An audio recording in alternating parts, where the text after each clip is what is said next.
On a sorti de la boîte le Brighton Rider 15 Neo dans son packaging E et son packaging C.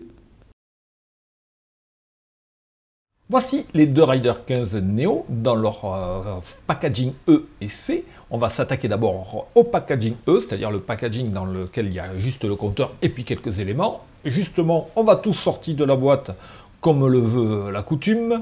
Et donc on retrouve le Rider 15 Neo, la fiche de garantie et le Quick Start, ou guide de démarrage rapide pour être plus français, de quoi le fixer sur le cintre, et le câble de transfert de données et d'alimentation.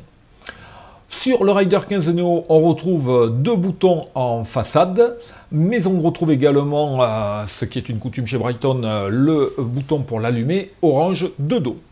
Alors, on va étudier un petit peu plus séparément les éléments. Donc là, vous avez la garantie internationale, vous avez le Quick Start, alors ça c'est juste, ça vous indique les fonctions principales, hein. Le câble d'alimentation, très important, si vous voulez transmettre des données, il faut utiliser ce câble, n'utilisez pas d'autres types de câbles.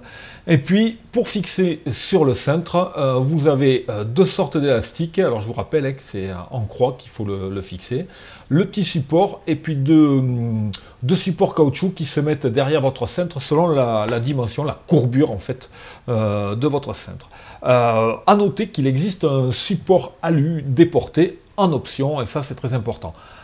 On se rappelle également le petit quart de tour traditionnel maintenant sur tous les GPS, c'est devenu alors vraiment quelque chose de très basique. Voilà pour la fixation du Rider 15 Neo.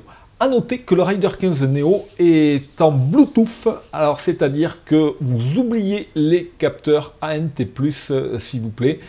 Il faut que vous ayez des capteurs, notamment HRM, le capteur de fréquence cardiaque, en Bluetooth. Également, si vous avez un capteur de vitesse pour de l'indoor, si vous avez un capteur de cadence, il faut qu'il soit au minimum Bluetooth. On a des capteurs, comme nous irons le voir, à double protocole, c'est-à-dire Bluetooth et ANT+. Voilà tous les supports pour fixer votre Rider 15 Neo. En ce qui concerne le Rider 15 dans son packaging C, c'est-à-dire C comme cadence, on retrouve bien évidemment Quick Start, guide de garantie, le Rider 15 Neo, c'est le minimum qu'on puisse faire, de quoi le fixer sur la potence ou le cintre, le câble, et puis on va voir, voilà, ça c'est le capteur de cadence. Alors le capteur de cadence, il est bien évidemment en Bluetooth, mais il fait aussi ANT+, si vous avez, si vous utilisez à un moment donné un autre appareil dans le domaine de l'ANT+, vous pouvez utiliser votre cadence. Voilà, il est fourni avec 6 élastiques, et puis le petit patin en caoutchouc, hein, qui a un ergot qui se fixe derrière. Ça se fixe sur la manivelle gauche, s'il vous plaît, pas sur la manivelle droite, du côté du double plateau, bien évidemment, sur la gauche.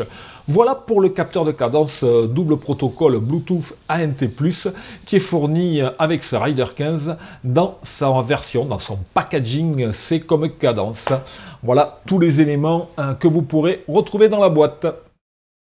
On a sorti de la boîte le Brighton Rider 15 Neo dans sa forme E et C. Et on a tout sorti. Ah, dans le C, il y a la cadence.